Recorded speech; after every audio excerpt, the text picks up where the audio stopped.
सोचो, अगर मैं तुमसे कहूं कि भगवान शिव और भांग का रिश्ता नशे का नहीं बल्कि चेतना का रहस्य है, तो हमने हमेशा एक तस्वीर देखी है। जटाधारी महादेव, गले में सर्प, मस्तक पर अर्धचंद्र और हाथ में भांग। पर क्या सच में देवों के देव नशे में डूबे रहते थे, या फिर हम हजारों साल पुरानी एक गहरी आध्यात्मिक विज्ञान को गलत समझते आ रहे हैं? क्यों हर महाशिवरात्रि पर भांग चढ़ाई जाती है? क्यों योगियों और अघोरियों के साथ इसका नाम जुड़ा है?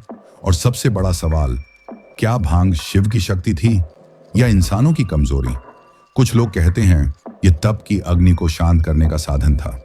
कुछ कहते हैं यह संसार से विरक्ति का प्रतीक है, और कुछ ग्रंथों में संकेत मिलता है कि यह मन के विष को नियंत्रित करने का प्रतीक है। लेकिन अगर मैं कहूं कि भांग की असली कहानी समुद्र मंथन से जुड़ी है, अगर मैं कहूं कि यह उस क्षण का रहस्य है जब शिव ने विष पिया और संपूर्ण सृष्टि को बचाया, यह कथा सिर्फ धर्म की नहीं है। यह मनोविज्ञान, ऊर्जा, तपस्या और चेतना के सबसे गहरे स्तर की कहानी है। आज हम उस परत को हटाएंगे जो सदियों से धुंध में छिपी रही, क्योंकि शिव का नशा साधारण नशा नहीं था, वह था माया से मुक्ति का नशा। अगर तुम सच में इस रहस्य की गहराई तक जाना चाहते हो तो अभी इसी वक्त वीडियो को लाइक करो और चैनल को सब्सक्राइब कर लो, क्योंकि यहां हम वो सच उजागर करते हैं जो आम लोग देखने की हिम्मत नहीं करते।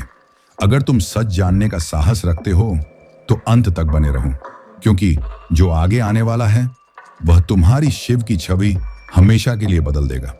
कैलाश, जहां हवा भी मंत्रों की तरह बहती है, जहां समय ठहर जाता है, जहां मौन भी शब्दों से अधिक बोलता है, वहीं बैठा है एक देव जिसे दुनिया कई नामों से जानती है, महादेव, नीलकंठ, भोलेनाथ। पर एक नाम ऐसा है जिसे लोग धीरे धीरे फुसफुसाते हैं, वो देव जो भांग पीते हैं। सदियों से यह छवि हमारे मन में बैठी है। माथे पर भस्म, जटाओं में गंगा, गले में सर्प और हाथ में धतूरा, भांग। लेकिन क्या कभी हमने रुककर सोचा, क्या सच में देवों के देव किसी नशे के सहारे बैठे थे, या यह किसी गहरे रहस्य का प्रतीक है? क्योंकि शिव साधारण नहीं है, वे उस चेतना के प्रतीक हैं जो संसार से परे है, और भांग संभव है वह पदार्थ नहीं बल्कि अवस्था हो। बहुत समय पहले जब देव और दानव शक्ति की लड़ाई में उलझे थे, जब संसार असंतुलन की ओर बढ़ रहा था, तब एक निर्णय लिया गया, समुद्र मंथन। वह मंथन जिसने अमृत दिया, लक्ष्मी दी, विष दिया और अनगिनत रहस्य भी। जब कालकूट विष निकला, उसकी ज्वाला से ब्रह्मांड कांप उठा। देव घबरा गए, दानव पीछे हट गए। तब एक ही सत्ता आगे आई, शिव। उन्होंने विष को कंठ में धारण किया। विष भीतर गया, पर उसे उन्होंने निगला नहीं। क्यों? क्योंकि शिव जानते थे विष को समाप्त नहीं किया जा सकता, उसे नियंत्रित करना पड़ता है। वह विष केवल रसायन नहीं था, वह था क्रोध, वासना, अहंकार, लोभ और भ्रम का प्रतीक। और जब वह विष उनके कंठ में जला, उनका शरीर तपने लगा, ऊर्जा अनियंत्रित होने लगी। उसी क्षण एक कथा जन्म लेती है। कहा जाता है कि उस अग्नि को शांत करने के लिए शिव ने वनस्पतियों का सहारा लिया, धतूरा, बेलपत्र और भांग। लेकिन इसे सीधे सीधे नशा समझ लेना शायद हमारी सबसे बड़ी भूल है, क्योंकि योग शास्त्र कहता है मन ही असली रणभूमि है। जब भीतर का विष जागता है तो मन विक्षिप्त हो सकता है या फिर तपस्वी बन सकता है। शिव ने भांग का उपयोग किया, भागने के लिए नहीं बल्कि स्थिर रहने के लिए। वह स्थिरता जो समाधि की ओर ले जाती है। सोचो, एक साधारण मनुष्य भांग पीता है तो क्या होता है? मन भ्रमित होता है, इंद्रियां ढीली पड़ती हैं, वास्तविकता धुंधली लगने लगती है। लेकिन एक सिद्ध योगी, वह उसी अवस्था में अपने मन को देखने लगता है। जहां आम व्यक्ति डूबता है, योगी तैरना सीख लेता है। यही अंतर है नशे और ध्यान में। शिव भांग के गुलाम नहीं थे, वे उसके स्वामी थे। उनकी चेतना इतनी प्रबल थी कि कोई भी पदार्थ उन पर हावी नहीं हो सकता था। इसीलिए अघोरी और योगी उसे प्रतीक मानते हैं, बंधन तोड़ने का। पर क्या सच में भांग आवश्यक थी, या यह केवल प्रतीकात्मक भाषा थी जिसे पुराणों ने कथा के रूप में बताया? प्राचीन ग्रंथों में सीधे शब्दों में भांग का उल्लेख कम मिलता है, पर वनस्पतियों और औषधियों का वर्णन बहुत है। आयुर्वेद कहता है कुछ वनस्पतियां शरीर की अग्नि को संतुलित करती हैं, कुछ मन की तरंगों को धीमा करती हैं। शिव का शरीर साधारण नहीं था, वह ऊर्जा का केंद्र था। जब विष की उष्णता बढ़ी, उसे संतुलन चाहिए था। यहां भांग एक औषधि की तरह आती है, न कि एक लत की तरह। लेकिन समाज ने क्या किया? धीरे धीरे प्रतीक को पकड़ लिया, तत्व को छोड़ दिया। लोगों ने समझ लिया, अगर शिव पीते थे तो हम भी पिएंगे। पर क्या हमने शिव की तपस्या अपनाई? क्या हमने उनका वैराग्य अपनाया? क्या हमने अपने भीतर के विष को देखा? नहीं, हमने सिर्फ बाहरी छवि को पकड़ लिया। और यही सबसे बड़ा भ्रम है। शिव का नशा भांग नहीं था, उनका नशा था अद्वैत का अनुभव।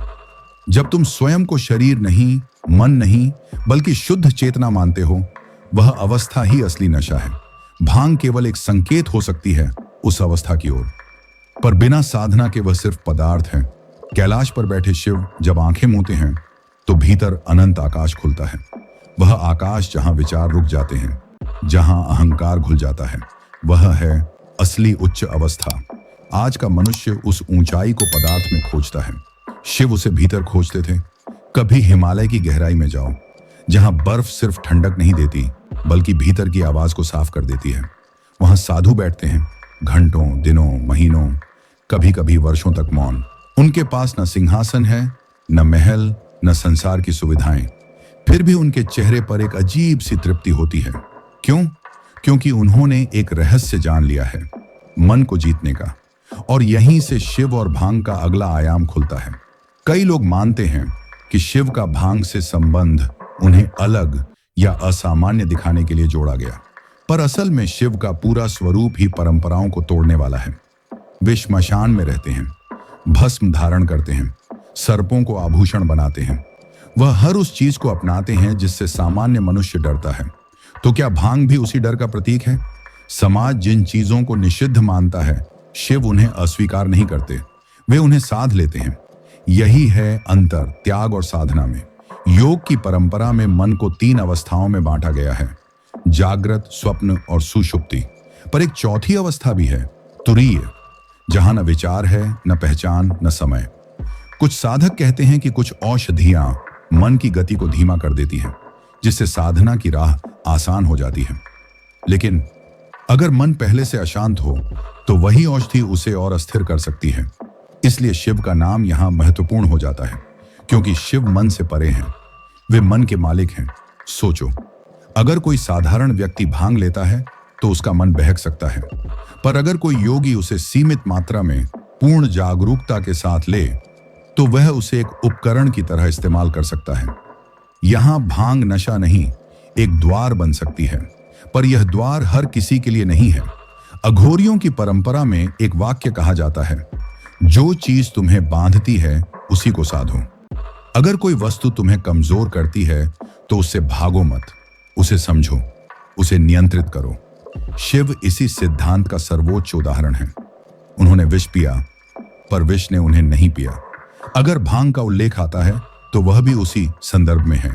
पदार्थ नहीं, नियंत्रण महत्वपूर्ण है। पर एक और गहरा संकेत भी है। भांग को संस्कृत में कभी कभी विजया कहा गया। विजया अर्थात विजय देने वाली। किस पर विजय? बाहरी शत्रु पर नहीं, भीतर के शत्रु पर।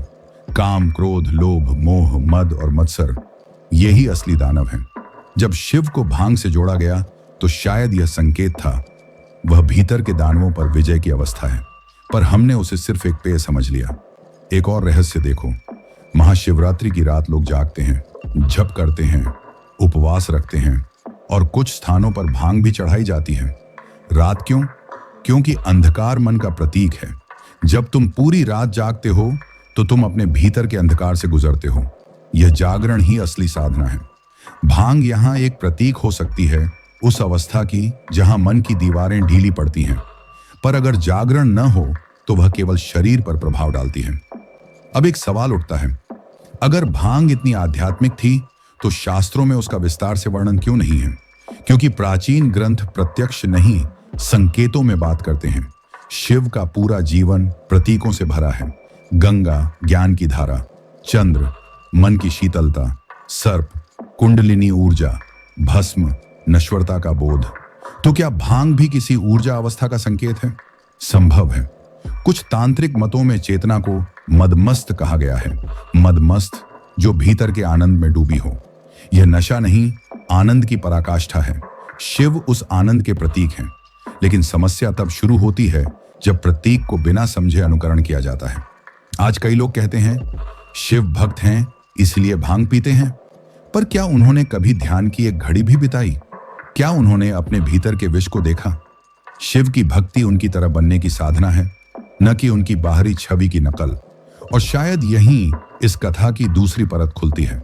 भांग का रहस्य साधारण नहीं है। यह शरीर, मन और चेतना के बीच संतुलन का संकेत है। शिव उस संतुलन के केंद्र हैं।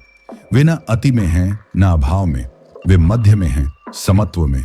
और जब कोई समत्व में पहुंचता है तो उसे बाहरी सहारे की आवश्यकता नहीं रहती, क्योंकि असली नशा भीतर से उठता है। अगर अब तक की बात ने तुम्हें सोचने पर मजबूर कर दिया है तो एक काम अभी करो, वीडियो को लाइक करो और चैनल को सब्सक्राइब कर लो, क्योंकि यहाँ हम आध्यात्मिक रहस्यों की वो परत खोलते हैं जो आम जगहों पर नहीं मिलती। और कमेंट में अभी लिखो हर हर महादेव, ताकि यह ऊर्जा सिर्फ सुनने तक सीमित न रहे, बल्कि तुम्हारे भीतर भी जागे। अब आगे जो आने वाला है वह इस रहस्य को और भी गहराई से उजागर करेगा। कभी सोचा है किसी भी प्रतीक की असली शक्ति कहाँ होती है? वह वस्तु में नहीं होती, वह कहानी में होती है। और कहानी धीरे धीरे संस्कृति बन जाती है। यहीं से शिव और भांग का रहस्य एक नए मोड़ पर पहुंचता है। समय बीता, आर्षियों की परंपराएं बदली, योग की गुप्त विधियां आश्रमों से निकलकर जनमानस तक पहुंची। जो कभी सीमित साधकों तक था वह लोक कथा बन गया। और जब कोई गूढ़ बात लोक कथा बनती है तो उसका सार छूटने लगता है। शिव का स्वरूप हमेशा सीमाओं को तोड़ने वाला रहा। वह देवता हैं पर राशि नहीं, वह सन्यासी हैं पर गृहस्थ भी, वह भयंकर हैं पर करुणामय भी। उनका हर रूप विरोधाभासों का संतुलन है। तो क्या भांग का संबंध भी उसी विरोधाभास से जुड़ा है? एक समय था जब जंगलों में तप करने वाले साधु वनस्पतियों का प्रयोग औषधि की तरह करते थे। ठंड से बचने के लिए, लंबी साधना में शरीर को स्थिर रखने के लिए, भूख कम करने के लिए। यह उपयोग सीमित था, अनुशासित था, नियंत्रित था। लेकिन समाज ने सिर्फ बाहरी चित्र देखा। एक योगी बैठा है, आंखें बंद, शरीर स्थिर, पास में भांग। लोगों ने निष्कर्ष निकाल लिया यही उसका रहस्य है। पर क्या किसी ने पूछा कि वह योगी रोज कितने घंटे ध्यान करता है, कितनी तपस्या करता है, कितना संयम रखता है? नहीं, हमेशा आसान रास्ता चुना गया। धीरे धीरे त्योहारों में भांग जुड़ गई। शिवरात्रि, होली, कई स्थानों पर यह प्रसाद बन गई। पर प्रसाद का अर्थ क्या है? प्रसाद जो कृपा से मिले, जो संतुलन दे। पर जब कोई चीज आनंद से अधिक आसक्ति देने लगे तो वह प्रसाद नहीं रहती। यहीं से भेद शुरू होता है, साधना और लत में। समाज शास्त्र कहता है कि जब कोई शक्ति प्रतीक जनता के हाथ में आता है तो वह अपनी गहराई खो सकता है। शिव की भस्म नश्वरता का बोध थी, आज वह केवल सजावट बन गई। गंगा ज्ञान की धारा थी, आज वह सिर्फ नदी समझी जाती है। सर्प ऊर्जा का प्रतीक था, आज वह डर का प्रतीक बन गया। तो क्या भांग भी उसी गलतफहमी का शिकार हुई? बहुत संभव है। एक और पहलू देखो, भारत की तांत्रिक परंपराओं में कुछ अनुष्ठान ऐसे थे जो सामान्य समाज के लिए नहीं थे। वे सीमित दायरे में, गुरु की निगरानी में, विशेष परिस्थितियों में होते थे। उनका उद्देश्य था मन की सीमाओं को तोड़ना। लेकिन जब वह सीमित ज्ञान बिना मार्गदर्शन के फैलता है तो परिणाम बदल जाते हैं। शिव का नाम अक्सर इन परंपराओं से जोड़ा गया, पर शिव का मूल स्वरूप स्वतंत्र चेतना का है। वह किसी पदार्थ के आश्रित नहीं। अब एक गहरी बात समझो, मानव मन हमेशा बाहरी सहारा खोजता है। खुशी चाहिए तो संगीत, दर्द मिटाना है तो दवा, तनाव कम करना है तो नशा। पर शिव का मार्ग उल्टा है। वह कहते हैं स्रोत भीतर है। अगर भीतर आनंद जाग गया तो बाहरी सहारा व्यर्थ है। यही कारण है कि असली योगी किसी भी पदार्थ पर निर्भर नहीं रहते। लेकिन इतिहास में ऐसे काल भी आए जब समाज अशांत था, युद्ध, आक्रमण, सत्ता का संघर्ष। उस समय साधु समाज एक अलग धारा बन गया। वे व्यवस्था से बाहर थे, उनकी पहचान भी अलग थी। भांग और धतूरा धीरे धीरे उस पहचान का हिस्सा बन गए। यह आध्यात्मिकता से अधिक सांस्कृतिक प्रतीक बन गया। और यहीं सबसे बड़ी गलत फहमी जन्म लेती है। अगर कोई कहे कि शिव नशे के देवता हैं तो यह शिव के स्वरूप को छोटा करना होगा, क्योंकि शिव संयम के देवता हैं, तप के देवता हैं, वैराग्य के देवता हैं। उनका असली नशा समाधि है, समाधि जहां विचार शून्य हो जाते हैं, जहां अहंकार पिघल जाता है, जहां मैं समाप्त हो जाता है। उस अवस्था की तुलना किसी भी रासायनिक नशे से कैसे की जा सकती है? और अब यह रहस्य और गहराता है, क्योंकि प्रश्न केवल भांग का नहीं, प्रश्न है, क्या हम शिव को समझ पाए या हमने उन्हें अपने सुविधाजनक अर्थों में ढाल लिया? शायद शिव का नाम लेकर हमने अपनी कमजोरी को सही ठहराया, पर शिव का मार्ग कमजोरी नहीं, जागरूकता सिखाता है। कैलाश की चोटी पर बैठा एक योगी, जिसकी आंखें बंद हैं पर भीतर अनगिनत ब्रह्मांड जाग रहे हैं। उसके शरीर पर भस्म है, पर उसकी चेतना अग्नि की तरह प्रज्वलित है। यहीं से उस रहस्य की सबसे गहरी परत खुलती है, ऊर्जा की परत। योग शास्त्र कहता है, मानव शरीर केवल मांस और रक्त का ढांचा नहीं, यह ऊर्जा का केंद्र है। रीढ़ की जड़ में एक सुप्त शक्ति सोई रहती है, कुंडलिनी। जब यह शक्ति जागती है तो मन, शरीर और चेतना का संतुलन बदल जाता है। शिव को योगेश्वर क्यों कहा गया? क्योंकि वे उस जागृत चेतना के प्रतीक हैं। अब सोचो, जब कुंडलिनी जागती है तो शरीर में उष्णता बढ़ती है, मानसिक तरंगें तीव्र हो जाती हैं, अनुभव असाधारण हो सकते हैं। ऐसी अवस्था में स्थिर रहना आसान नहीं, यही संतुलन की आवश्यकता होती है। कुछ तांत्रिक मत कहते हैं कि विशेष वनस्पतियां ऊर्जा की तीव्रता को संतुलित करने में सहायक हो सकती हैं, पर यह ज्ञान गुप्त था, सीमित था, अनुशासित था। शिव का भांग से संबंध संभव है इसी संतुलन का संकेत हो, न कि नशे का, न कि पलायन का, बल्कि ऊर्जा के नियंत्रण का। अब एक और प्रतीक समझो, शिव के मस्तक पर चंद्रमा क्यों है? चंद्र मन का प्रतीक, शीतलता का प्रतीक। विश्व की अग्नि को चंद्र की शीतलता संतुलित करती है, तो क्या भांग भी शीतलता का ही एक रूपक है? संभव है, क्योंकि आयुर्वेद में कुछ औषधियां शीतल मानी जाती हैं, जो शरीर की पित्त अग्नि को शांत करती हैं। अगर समुद्र मंथन का विष अत्यधिक उष्णता का प्रतीक है, तो उसे संतुलित करने के लिए शीतल तत्वों का संकेत स्वाभाविक है। लेकिन यहां एक और गहराई है। कुंडलिनी जागरण केवल ऊर्जा का खेल नहीं, यह अहंकार के विघटन की प्रक्रिया है। जब मैं टूटता है तो व्यक्ति को भय भी हो सकता है, भ्रम भी हो सकता है। इसीलिए गुरु की आवश्यकता होती है, मार्गदर्शन की आवश्यकता होती है। शिव यहाँ आदि गुरु हैं। वे बताते हैं, ऊर्जा से मत डरो, उसे समझो, उसे संतुलित करो। अब सोचो, अगर कोई बिना साधना के केवल बाहरी प्रतीक अपनाए तो क्या होगा? ऊर्जा असंतुलित हो सकती है, मन भटक सकता है, जीवन अव्यवस्थित हो सकता है। यही कारण है कि शिव का मार्ग अनुशासन का मार्ग है। वह सहज दिखता है पर अत्यंत कठिन है। शिव का एक नाम है नटराज। जब वे तांडव करते हैं तो सृष्टि कांप उठती है। वह नृत्य सृजन और विनाश दोनों का प्रतीक है। ऊर्जा जब जागती है तो वह सृजन भी कर सकती है, विनाश भी। भांग का प्रतीक शायद इसी द्वैत की ओर संकेत करता है। पदार्थ स्वयं दोषी नहीं होता, असंतुलन दोषी होता है।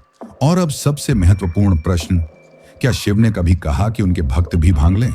नहीं, उन्होंने कहा, ध्यान करो, जप करो, वैराग्य अपनाओ। उनकी शिक्षा भीतर की यात्रा है, बाहरी अनुकरण उस यात्रा का विकल्प नहीं।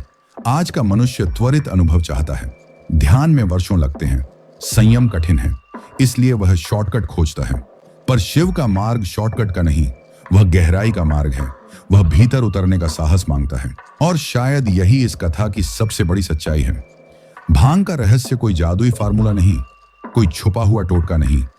वह एक प्रतीक है, ऊर्जा संतुलन का, मन पर विजय का, अहंकार के विघटन का।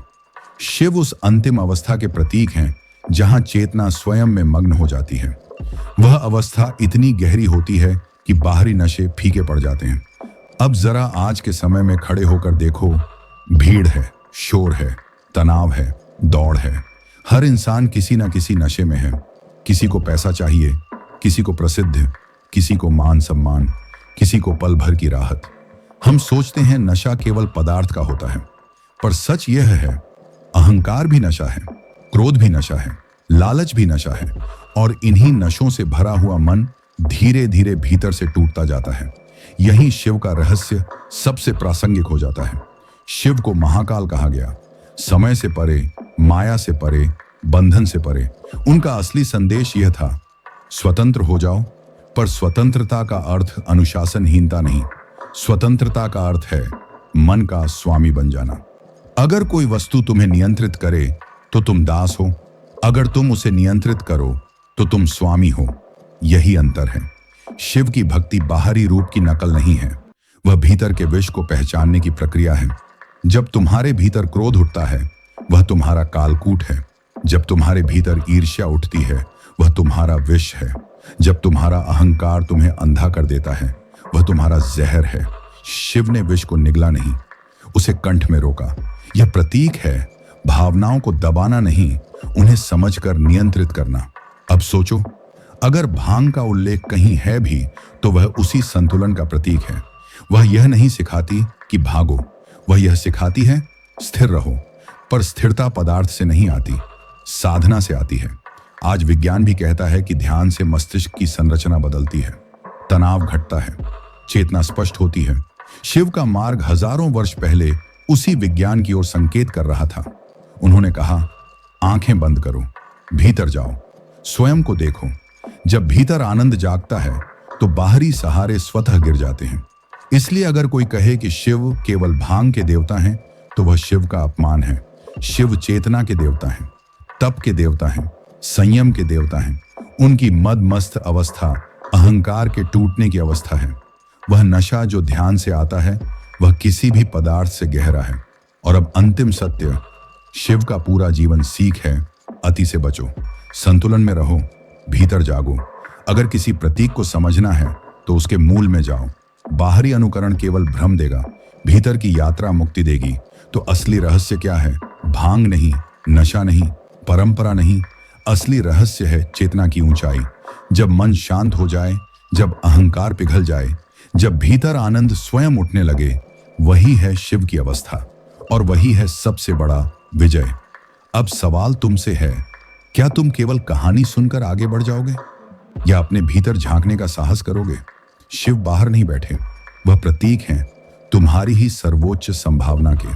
अगर इस वीडियो ने तुम्हारी सोच को जरा सा भी बदल दिया है, अगर तुम्हें लगा कि आज तुमने शिव को एक नए दृष्टिकोण से समझा है, तो अभी वीडियो को लाइक करो, चैनल को सब्सक्राइब करो और इसे ज्यादा से ज्यादा शेयर करो, ताकि यह ज्ञान सिर्फ तुम्हारे तक सीमित न रहे, बल्कि हर उस व्यक्ति तक पहुंचे जो सच की तलाश में है। और जाने से पहले कमेंट में एक बार जरूर लिखो, हर हर महादेव, क्योंकि जब नाम उच्चारित होता है तो ऊर्जा जागती है। हम फिर मिलेंगे एक और ऐसे ही गहरे रहस्य के साथ। तब तक जागते रहो, सच की तलाश में रहो। हर हर महादेव।